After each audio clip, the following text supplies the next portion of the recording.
name's Nick Velcove, and I've been tattooing for like roughly 3 years-ish. I don't know if the first year I can really call it tattooing, but... Were you just doing it in like people's basements and shit? Or, like... Yeah, I mean, I'd make like house calls, and like I did out of my garage just to pay rent. I didn't charge more than like $60 a tattoo. Like even if I was doing something that took me 2 hours, you know, I'd still just charge. Have like a flat rate basically, just so you could get the practice in. But yeah, and like I don't think I really learned anything other than to like how to like overcome the fear of tattooing strangers. That was literally the only thing I like really learned. Yeah.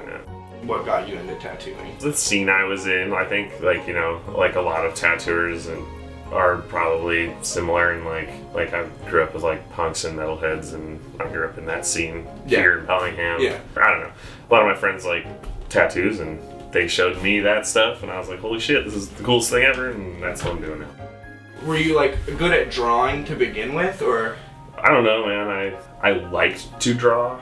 I don't know, like I have no natural talent drawing or making any art. Like it's all straight up work. Like I've just time. I'm one of those people that picks things up really quickly, except that it just has taken me fucking forever. Like and that's, I think it's probably why I stuck with it, because it was like pretty severely challenging for me to like be even like mildly good at it, you know. Like, I don't even know if I can say that, you know. Like, no, I think you're good, man. I think you're fucking great. I can do it professionally. I don't know. No, I think it's tight, man.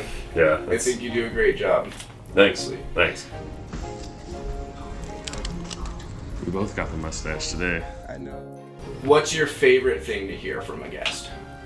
Well, that they like their tattoo. I love that, but it's usually like the excitement about it. Like if someone's just like jacked on their tattoo, like that hype train keeps me going like all day long. I think that's another thing, like skateboarding too. I grew up doing that, and like where that's a part of like skate culture is like, you know, the hype train. Like you just get hyped, even if someone's like really shitty, you know, and they can't do very well, but like they try something and fall and they get back up and try again. Yeah, you get hyped for them, and like they land it, and it's everyone's freaking out, even if it's like they ollied off a curb. You know what I mean? Like it's just if they're improving, basically. Exactly. So like that sort of hype train goes right along with tattooing. It's like I did something that I'm stoked on for somebody that appreciates and loves to like take that home and have it for the rest of their life. Right. You know, it's not gonna look the same forever, but it's still you know, it's that hype train is pretty cool. So probably just like, you know, I love this tattoo basically. That's my favorite thing to hear. What is the process of a tattoo from start to finish? Choose the size and the placement. Once that's figured out, I set up, get everything ready, leave the design on you, get a stencil on there, kind of let it dry onto you, and then tattoo. Perfect, dude. That's pretty much it. Yeah, no, awesome. What, if any, is the toughest tattoo you've done? Oh, so many tattoos. One of the toughest tattoos I did was the first tattoo I did here. I like did a little piece of kanji. What's kanji? Characters, so like I did a kanji symbol. I can't remember what it meant. I think he said it was family.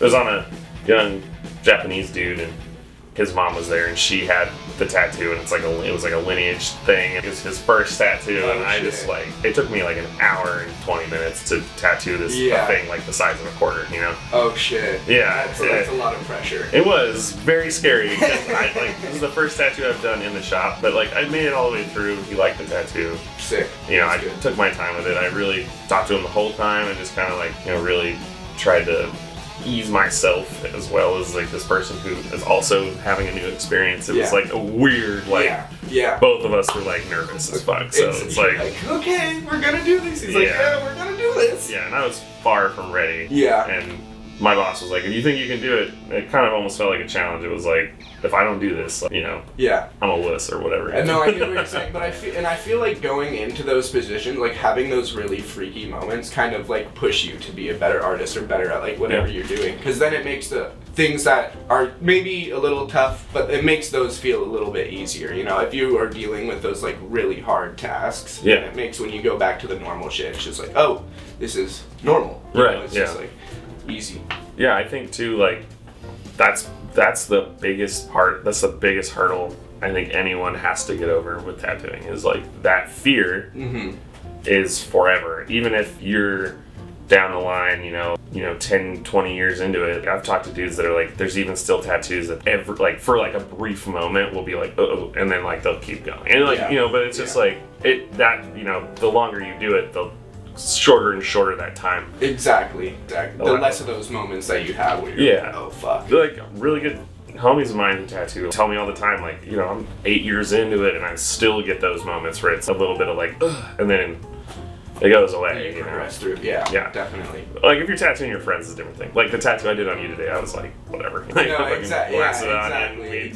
Just like a fun thing. Yeah, no anxiety at all. Just kind of hanging out, basically. Yeah. No, that makes sense. Do you have a tattoo that you're most proud of? That I tattooed on someone? It's like hard to say off the top of my head. I feel like every time I do something new that I am like excited to do, it's like my new favorite thing, Yeah. There's I did a couple of lady heads that were like split lady heads. They're kind of trippy. Had, like, a bunch of shit coming out. I saw one of those. Those tattoos, that's probably the ones that I'm most proud of. I really love those designs and I love how they turned out. They all healed up really, really well, and all the stuff in them is like well designed, and I was like pretty stoked on the whole thing, and I was able to kind of like really go to town on all that stuff. So those are probably the ones I'm most proud of, is like those weird trippy split lady heads. No, that's sick, dude. Yeah, that's super dope. Do you have any advice for first time customers, like first timers getting a tattoo? Yeah, definitely just don't let them like railroad you into getting something you don't want. Be assertive about that. Like, if you don't want that and they're not willing to budge, then you don't budge. Go somewhere else. I mean, that being said, there are certain things like finger tattoos and shit like that. Yeah, like if they're giving you advice, like, hey, this is what this is gonna do, like that's much different than being like, no, I'm gonna do this or nothing. Those are two different things entirely. Yeah. Also, like, make sure you really communicate what exactly you're looking for. Go into every detail. Oh, actually, you know what? Best piece of advice: just research your artist before you go to them. That's my like. Just don't just like willy nilly, walk into some shitty tattoo shop and be like, hey, I want this cool thing, and then have them do a bad job. Like, look at all their work, compare it to people's work that you really like, and then like go from there. I think that's like a really big deal that most people don't do. What is your biggest pet peeve from a customer? Anything that's like annoying my colleagues, like my coworkers. If they're like getting bothered by something my customer's doing, which hasn't happened yet, that'd probably annoy me. I think maybe the one thing I could say is like watching like videos with the sound on. That bothers me. Like while music's going, I just like, it kind of fucks with my head. Yeah, that's I can see that. For sure. Because people who bother me enough, like, I just don't tattoo them. Like, if you're just a dick, I'm not gonna tattoo you. You don't have any appointments open. Yeah, exactly. No, that makes sense. That kind of is how you build up regulars and shit like that, and you just get people that you enjoy. Totally, and people who get stuff that like is in line with what I'm trying to do more of. I love the fact that I get to tattoo like working people, like that's part of the enjoyment, is like being a part of my community. And so like if like traditional or like woodcut etching stuff isn't really your thing, or you don't want just like super graphic stuff on you, like black and gray, or just like straight up like black, bold, heavy stuff on you, like, cool, man, like we can tattoo whatever Pinterest design you want or whatever thing you want, like I'm not tripping about that stuff. I'm down to do it all. It is cool when you get to tattoo the stuff that you like enjoy the most. Definitely. Like doing like your flash and like things that you're, Totally, yeah. Flash is awesome. I don't have to think about it. Right? It's like slapped on, colored in. Do you have any people that you look up to in the industry? Yeah, pretty much everybody I work with, even Sal, who's not a tattooer, he's like just one of the owners and a piercer. He's the head piercer. Just people that have taught me stuff. Casey over at X Tattoo has been a huge influence, as well as Tim over at Sabbath Tattoo, Esther. I mean, a lot of my like friends that tattoo are people I look up to. As far as like style wise, I think his name's Tony Nilsson. He goes by like Tony Blue Arms on Instagram. That dude's stuff is fucking phenomenal. That's like absolutely Tony Blue Arms. I'll have to look at. Oh my god, dude! Yeah, his stuff is like my favorite as far as traditional goes. Okay, sick. And then that actually brings me to another question: what's your favorite style? Is it kind of like traditional like that, or like darker spookier kind of traditional, like just like that, like almost kind of edgier looking traditional stuff. Yeah. But I like that's probably my like favorite stuff. But I also love cartoony shit. I love demonic kind of creepy stuff. Like Derek Noble's a huge influence on aesthetically what I like. Yeah. That dude Tony Nilsson. I love Japanese stuff. I don't think I can tattoo that stuff very well or design it very well yet. And I'm actually like kind of learning how to draw that stuff right now. Okay, so and I don't know if I'm doing it right, but I have like a book of Hokusai's drawings from the 1800s that I'm just copying. Like, That's sick. So what are you currently working on? Like what challenges are you improving on, if anything? I mean, super basic Japanese stuff, a little bit of that right now, and then like a lot of etching, woodcut looking kind of stuff that's done with like a traditional design in mind. I love that look, and I haven't seen a lot of that. Not to say I'm like the one who discovered it, but I haven't really seen people do that a bunch. So Yeah. I'm kind of stoked to do that. yeah, when you say like woodcut design, I don't even know if I can like picture. It's a lot of like lines and then like kind of heavy, just straight black shading. It's not like a lot of faded stuff. Yeah. It's like you use lines and Oh. to kind of emulate Yeah. shadows and stuff like that. Yeah. My left arm is covered in that kind of stuff. Some of it. Yeah. Some of it's Yeah. just bad.